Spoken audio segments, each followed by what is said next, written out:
because gold and silver is God's money. It's money made by God. And then in 1971, the U.S. government under President Nixon took God's money and turned it into man-made money. Never in the history of the world, this is the thing, never in the history of the world has this ever happened. In 1971, the U.S. and Nixon convinced the entire world to replace gold and silver with paper money. This stuff. Cash is trash. So the reason we have so much volatility in the world today is historically, since the time of the Romans and the Greeks and the French and the English and the Germans, every time they have taken God's money, like silver here, and replaced it with man-made money, there's been economic volatility.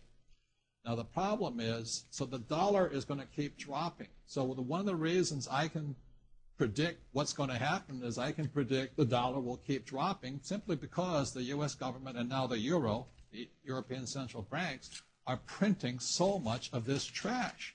So you'll see gold going up in price, oil going up in price, real estate going up in price, because this is trash.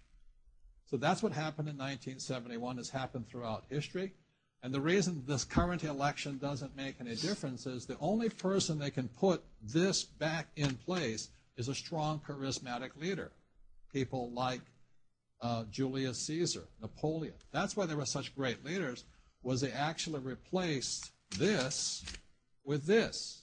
Unfortunately, we do not have that person among the candidates. I know Ron Paul, philosophically, I agree with him as closely as possible, but unfortunately, I don't think Ron Paul has the chutzpah, as my Jewish friends would say, to change this whole thing. So there will be more this printed than ever before, which means the dollar keeps coming down and other things keep going up. And that's really what's going to happen.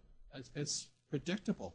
And eventually, this will go to its true worth, zero.